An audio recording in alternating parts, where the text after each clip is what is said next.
خالد بن ولید کی فتوحات۔ قسط نمبر 6۔ شاہ عباس ابان سے پسرار کے سر سے جیسے بوجھ سے اتر گیا۔ ہم نے تمہارے بارے میں ٹھیک ہی اندازہ لگایا تھا، خدا تمہیں اس سے زیادہ عظمت عطا کرے۔ اور خالد بن ولید نے اس وقت بنت عتبہ اور ابان کا خود ہی نکاح پڑھا دیا۔ پھر جب سب لوگ خیمے سے چلے گئے تو ابان عتبہ کے سر کے دوسری طرف بیٹھ گیا۔ اس نے اپنے ہاتھ عتبہ کے سینے پر رکھا۔ عتبہ کی آنکھیں اس وقت تک کھلی تھی جب نکاح پڑھایا گیا تو ان پر ضعف کا دورہ پڑا اور آنکھیں بند ہو گئیں۔ رات کے کسی حصہ میں بنت عتبہ کا ہاتھ ان کے ہاتھ پر آ گیا، لیکن مسرت کی ان گھڑیوں میں تمام رات موت کا سایہ منڈلاتا رہا۔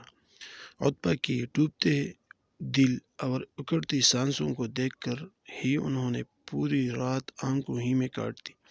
صبح دم فجر کی اذان کے ساتھ ہی عتبہ کی آرزوئی شہادت پوری ہو گئی اور وہ آخری ہچکی لے کر اپنے خالق حقیقی سے جا ملے۔ بنت عتبہ تایا کے خیمہ سے رخصت ہو کر ابان بن سعید کے گھر خیمہ عربی میں پہنچ گئی۔ پہلی ہی ملاقات ایک دوسرے کی دید کرتے ہوئے وقت کو اپنے ساتھ اڑا لے گئی اور وہ آنکھوں کے تیروں سے ایک دوسرے کو گائل کرتے کرتے خود ہی چکنا چور ہو کر خوابوں کی حسین وادی میں پہنچ گئے۔ ابھی اس شادی کو ہوئے چند روز ہی ہوئے تھے اور ان دونوں کی پیاسی اور متلاشی روحیں ابھی ایک دوسرے سے اچھی طرح واقف بھی نہ ہو سکی تھیں کہ رومیوں نے دمشق کی جانب سے مسلمان افواج پر حملے کرنے کا منصوبہ بنایا۔ ملک شام میں غور کے قریب یرموک نام کی ایک وادی ہے۔ حضرت ابوبکر صدیق رضی اللہ عنہ کے حکم کے مطابق مسلمانوں کے چاروں لشکر یکجا ہونے کے لیے اس وادی کی طرف چلے۔ شہنشاہ روم ہرقل نے بھی اپنے تمام لشکر یرموک کی طرف بھیج دیے تھے۔ رومی فوجیں واقوسہ کے مقام پر آ کر مل گئی تھی۔ پھر دوسرے دن اسلامی لشکر بھی وادی میں داخل ہوا اور رومیوں کے سامنے مورچے لگائے۔ 13 ہجری صفر کے مہینے سے ربیع الثانی یعنی پورے 3 ماہ تک دونوں فوجیں آمنے سامنے مورچے جمائے رہے، لیکن کسی نے دوسرے پر حملہ کرنے کی کوشش نہ کی۔ خالد بن ولید اجنادین کی فتح کے بعد ارض عرب میں پہنچے تو انہیں معلوم ہوا کہ مسلمانوں کے تمام لشکر یرموک جا چکے ہیں۔ عمرو بن عاص رضی اللہ عنہ نے ان کے لیے یہ پیغام چھوڑا تھا کہ وہ بھی بے جھجک یرموک کی طرف چل پڑے۔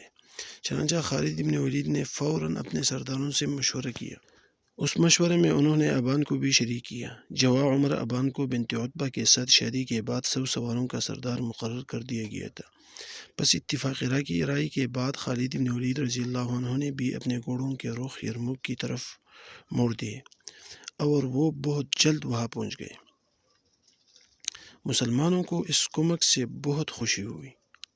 لشکری اسلام کے تمام جواں عمر مجاہدین جنگ کے لیے بڑے بے چین تھے، مگر کیفیت یہ تھی کہ دونوں لشکر صبح کو تیار ہو کر نکلتے، صف درست کی جاتی اور شام تک اس عالم میں دوسری طرف سے جنگ کے آغاز کا انتظار ہوتا، پھر واپسی کا بنگل بجتا اور دونوں لشکر اپنی خیمہ گاہ میں پہنچ جاتے۔